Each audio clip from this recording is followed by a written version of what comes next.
Bonjour à toutes et à tous, je suis cet après-midi en compagnie de Jacques-Jo Braque de la Perrière, directeur du master aménagement et maîtrise d'ouvrage urbaine à l'École nationale des ponts. Bonjour Jacques-Jo. Bonjour Héloïse. Alors quelle est la spécificité du master que vous dirigez? Le master que je dirige est un master d'aménagement de maîtrise d'ouvrage, c'est-à-dire qui s'intéresse à la fabrication de la ville. Les urbanistes la conçoivent, nous sommes une forme d'urbanisme, mais nous sommes des urbanistes opérationnels, ceux qui vont, après avoir vu les stratégies avec les décideurs, rentrer dans le vif de l'opération, l'opérationnel, et réaliser ce qui a été prévu. Ce sont eux qui sont là pour l'ensemble de cette séquence, on va dire, et donc on les forme depuis maintenant près de 53 ans à l'école des Ponts et Chaussées, auparavant rue des Saints-Pères. Et la formation, qui est une des plus anciennes de France, forme environ une vingtaine de professionnels tous les ans, venus évidemment de disciplines assez variées. Donc j'appelle évidemment tous ceux qui veulent venir à oser candidater, puisque le monde de l'urbanisme est un monde très ouvert. Et l'aménagement opérationnel est un monde qui est en transformation permanente, et surtout en ce moment, et qui va bien sûr s'ouvrir, passer des passerelles avec toutes sortes de disciplines. Donc on a majoritairement des ingénieurs, des architectes, mais on a également beaucoup de géographes, et puis des gens qui viennent plutôt du droit, et des gens qui viennent actuellement aussi on va dire, des sciences molles, mais c'est-à-dire la sociologie ou de l'histoire parfois. Donc aujourd'hui c'est ça, et évidemment les choses bougent un petit peu. Oui, j'imagine qu'en 53 ans, il y a eu des évolutions. Alors des évolutions évidemment au sein de l'école, des évolutions sur l'aménagement. Et comment ce master est structuré? Alors ce master se déroule sur 16 mois, c'est un master qui est assez long et qui est à plein temps. Et donc il demande une grande mobilisation, et il se structure en 4 parties, on va dire 4 volets. Un premier volet qui est de l'enseignement du savoir théorique, il faut quand même avoir les bases, et puis comme justement les étudiants viennent de milieux différents, il faut donner aussi une culture commune. Ensuite on a, et en parallèle, ça n'est pas séquencé, c'est en parallèle, des ateliers. Il y a un atelier métropolitain qui s'adresse à évidemment des territoires qui sont en France, et sur lequel on vient appliquer en partie ce qu'on a appris, et puis on vient aussi en interaction apprendre d'autres choses du terrain. Et puis on a un autre atelier qui est à l'international. Cette année, nous allons à San Francisco, nous sommes allés à Singapour, enfin on essaie d'aller voir plus loin. Et puis la troisième partie, c'est les thèses professionnelles, qui est un moment assez important, parce que c'est un moment de concentration sur un sujet avec souvent une commande, ou à partir d'un thème qui est donné par un commanditaire. Et enfin, notre dernière partie, c'est une partie qui est des stages individuels. Et donc chaque étudiant part dans une entreprise, qu'elle soit privée ou publique, et va donc pouvoir tester, et mettre le pied à l'étrier, si je puis dire. D'accord. Voilà. Et en 53 ans, donc, il y a eu des évolutions au sein de l'école? Exactement. Il y a eu des évolutions au sein de l'école, puisqu'il y a eu la création de plusieurs masters spécialisés avec lesquels on est en interaction, bien sûr.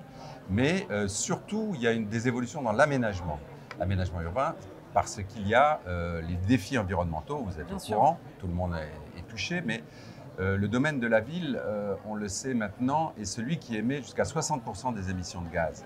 Et donc l'aménagement urbain, qui est un peu à la croisée des différentes disciplines qui sont les plus émettrices, comme le transport, l'habitat et autres, est celui qui demande à faire le plus gros effort.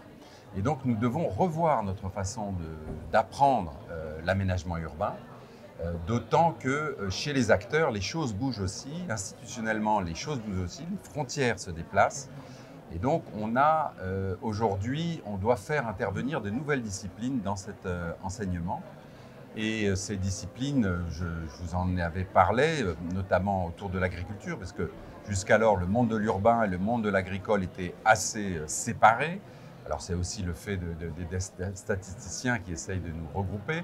Mais en fait, on a maintenant une porosité et surtout un besoin de réfléchir à la fois la question de l'usage des sols, la question de l'alimentation, la question des circuits courts, et donc de se rapprocher, de travailler avec ce monde-là, par exemple. Mais il y en a évidemment d'autres. Donc de nouvelles compétences sont intégrées. Et encore une fois, j'appelle tous les gens qui viennent de ces milieux et qui souvent se disent je ne vais pas aller faire de l'aménagement urbain parce que ce n'est pas pour moi. Non, c'est pour presque tout le monde. Il faut y aller et on étudie évidemment toutes les candidatures, mais on intègre maintenant de plus en plus des gens venant de milieux beaucoup plus éloignés de la stricte construction d'infrastructures ou autres. Et dans ce contexte, justement, comment les projets d'urbanisme se montent, devraient se monter? Alors, on avance un peu en tâtonnant, puisqu'on est quand même intégré dans un milieu professionnel très proche. Et donc, on sait bien que du côté de ce milieu, dans la vraie vie, si je puis dire, les choses sont assez bouleversées. C'est-à-dire les habitudes très séquencées qu'il y avait avant de l'aménagement. Vous aviez un aménageur qui achetait un terrain, qui justement le transformait, le revendait, etc. Aujourd'hui, les choses sont plus interpénétrées. Et donc, il faut maintenant apprendre à être sur un système un peu de plaques tectoniques qui bougent, avec un objectif qui devient de plus en plus prégnant, qui est 2030 et 2050, qui sont vraiment ces objectifs de garder ce 1,5 degré.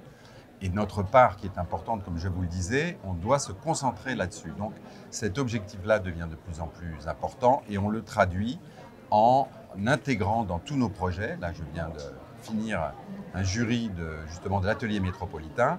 La moitié des personnes qui sont là sont des personnes qui viennent porter la question environnementale. Que ce soit le CSTB, que ce soit le Shift Project, que ce soit des gens qui sont là pour dire bon, on travaille et on met ça au cœur. Et donc maintenant, ça nous oblige à revoir à la fois les enseignements théoriques, le projet, pour dire on intègre pour que ces étudiants, quand ils vont sortir, qui vont être des professionnels, ils aient tout de suite les bons réflexes. Voilà, c'est l'idée d'avoir des réflexes et d'avoir une culture commune qui soit tout à fait en adéquation avec nos grands objectifs environnementaux.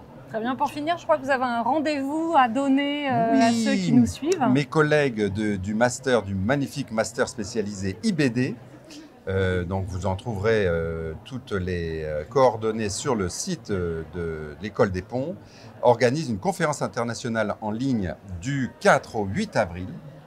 Une conférence qui va donc justement faire le tour de toutes les solutions qui ont été mises en œuvre, proposées pour la question justement climatique. C'est quand même le grand sujet. Dans les bâtiments, cette fois-là, mais nous sommes derrière et nous écoutons et nous travaillons avec ce master, puisque de l'échelle du bâtiment à l'échelle de la ville, il n'y a qu'un pas. Très bien. Merci Jacques-Jo pour tous ces détails. Merci à vous, Héloïse, de m'avoir reçu ici et à bientôt. Merci à vous de nous avoir suivis et à bientôt.